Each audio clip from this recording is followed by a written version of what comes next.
નમસ્કાર મિત્રો, કેમ છો? હું છું આપનો મનુ મહારાજ, જય માનવ સેવા પરિવાર ટ્રસ્ટ નડિયાદ। આજે આપણે એક એવી જગ્યા પર આવ્યા છીએ, કારણ કે આપણે ઘણા વખતથી બધાને કહેતા હોઈએ છીએ કે આપણું ડભાણાની અંદર એક દીકરાનું ઘર આપણું બનવા માટે જઈ રહ્યું છે અને એનું અત્યારે કેટલા સુધી કામ પહોંચ્યું છે એ પણ અમે તમને બતાવવાનો પ્રયત્ન કરીશું। અહીંયા કેટલી રૂમો તૈયાર થઈ રહી છે, એમાં શું શું આપણે સુવિધાઓ આપવાના છીએ એ પણ અમે તમને બતાવવાનો પ્રયત્ન કરીશું। તો ચાલો આપણે અંદર જઈને જોઈએ કે આ એક આપણું દીકરાનું ઘર છે। આ બાજુ સામે તમે જોશો તો સરસ મજાનું ખોડિયાર માતાનું મંદિર છે, એની બાજુમાં સરસ તળાવ છે અને તળાવના કિનારા ઉપર તમે જોઈ શકો છો કે કેટલું સરસ મજાનું આપણું આ દીકરાનું ઘર અત્યારે અહીંયા બની રહ્યું છે। તો ચાલો આપણે અંદર જઈને જોઈએ કે આપણે અહીંયા કઈ કઈ સુવિધાઓ આપવાના છીએ। આ છે આપણું દીકરાનું ઘર, જ્યાં અત્યારે આપણે અહીંયા આવ્યા છીએ। આ તમને આખું મસ્ત ગાર્ડન એરિયા છે, આખો સરસ મજાનો, કે અહીંયા ડાઇનિંગ એરિયા પણ થઈ શકે છે।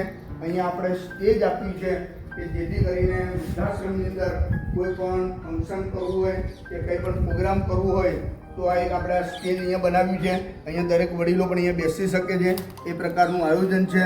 અહીંયા આપણે અત્યારે મોરબીથી ટાઈસો પણ આવી ગઈ છે કે એનું અત્યારે કામ ચાલુ છે। તમે જોઈ શકો છો કે આ બધી જ ટાઈસો આપણે મોરબીથી મંગાવેલી છે અને બધી જ અલગ અલગ પ્રકારની ટાઈસો છે। આ બધી જ ટાઈસો દિવાલ માટેની છે કે કોઈ જગ્યાએ અંદરની સાઈડ આપણે કલર નથી જોઈતો, દરેક છેક ઉપર છત સુધી દરેક જગ્યાએ ટાઈસો આવે એવું આપણે આયોજન કરી રહ્યા છીએ।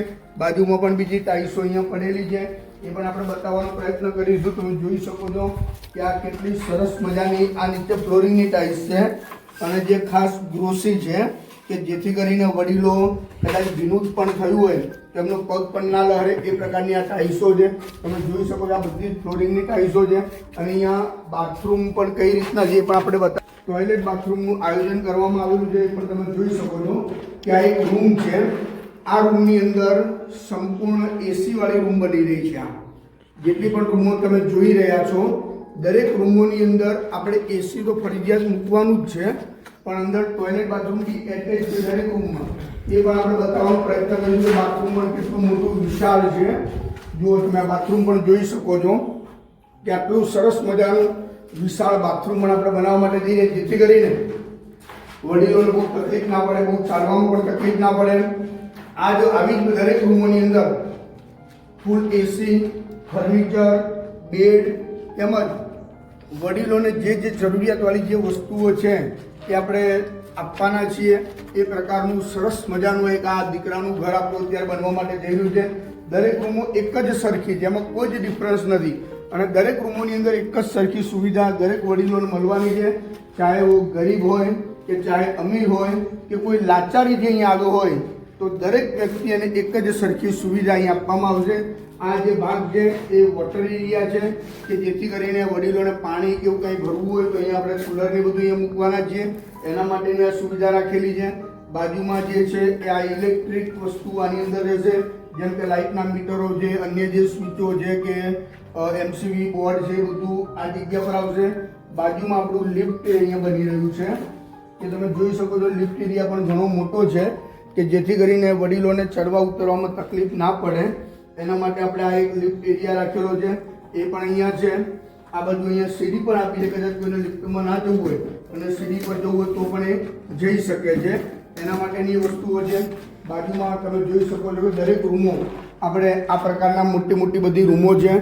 આ બાજુ પણ તમે જોઈ શકો છો ટોટલ નીચે અત્યારે 19 રૂમો અહીંયા તૈયાર થઈ ગઈ છે અને અત્યારે એનું ટાઇલ્સનું પણ કામ ચાલુ છે, એ પણ હું તમને બતાવવાનો પ્રયત્ન કરીશ કે આપણી રૂમમાં ટાઇલ્સ વાગ્યા પછી એ રૂમો કેવી લાગશે એ પણ આપણે બતાવવાનો સંપૂર્ણ પ્રયાસ કરીશું। તો ચાલો આપણે એ રૂમમાં થોડી ટાઇલ્સો એક રૂમમાં વાગેલી છે એ પણ આપણે જોઈ લઈએ।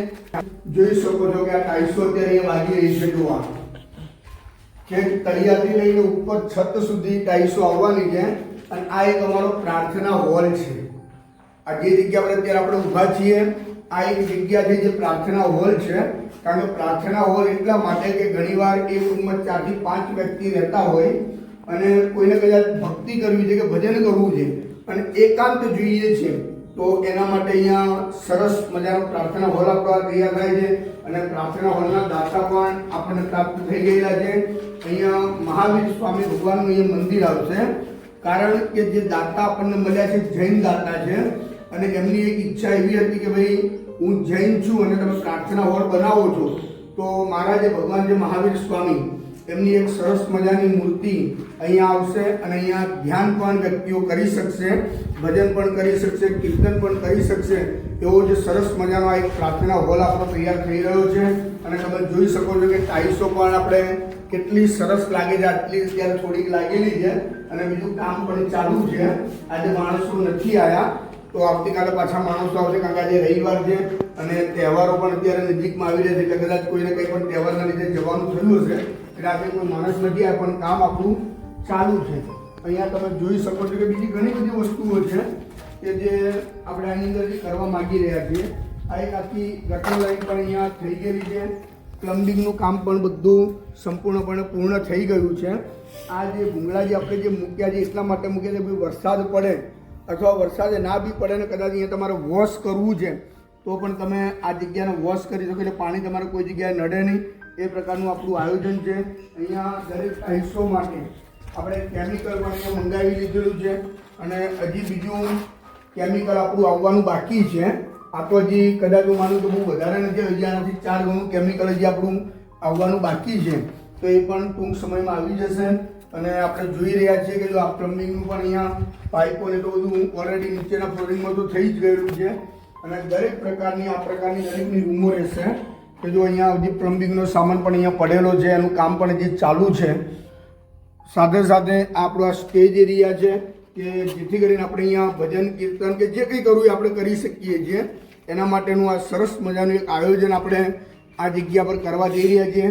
બીજા માળનો પણ સ્લેબ ટૂંક સમયમાં ભરાઈ જશે, કારણ કે અત્યારે રેતી અને કપચીની ઘણી બધી તકલીફ છે, કારણ કે વરસાદના લીધે વસ્તુઓ અત્યારે આપણને બહુ ઓછી મળે છે, એટલે એ પણ હવે ટૂંક સમયમાં ઉપરનું પણ કામ આપણે ચાલુ થઈ જશે.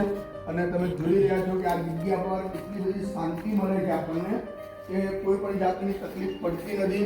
બીજું કે આ જે આપણે જે રૂમો બનાવી છે એ તમે જોઈ શકો છો કે કેટલી મોટી રૂમ છે અને દરેક રૂમની અંદર આપણે એક આ ભૂંગળું આપેલું છે કે જે કદાચ આ રૂમ છે વડીલો છે, વડીલોમાં ઘણી વાર એવું પણ બનતું હોય કે કપડાં બગડી જતા હોય કે જગ્યા બગડી ગઈ છે, તો એને વોશ કરવા માટે કરીને આપણે અહીંયા દરેક રૂમની અંદર એક ભૂંગળું મૂક્યું કે ભાઈ રૂમ આખી તાત્કાલિક વોશ થઈ જાય અને એકદમ ક્લીન રહે, એના માટે કરીને આપણે આ આયોજન કરેલું છે.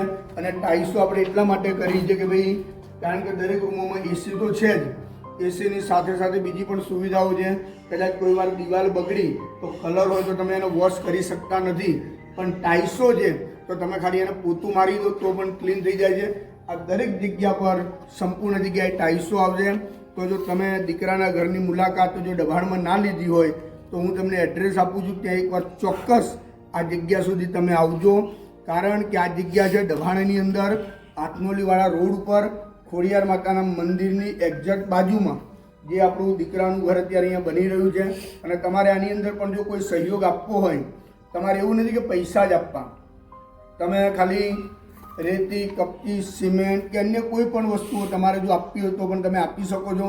અહીંયા નીચેની જેટલી પણ રૂમો છે એના તો બધા દાતાઓ આપણી જોડે એગ્રી તૈયાર થઈ ગયેલા છે, પણ જો તમારે કદાચ કોઈ રૂમ પણ આપવી હોય, તમારા કોઈ સ્વજનનું કોઈ જો નામ કે તકતી મારવી હોય તો પણ તમે મારી શકો છો. એમાં યથાશક્તિ સહયોગ પણ તમે આપી શકો છો.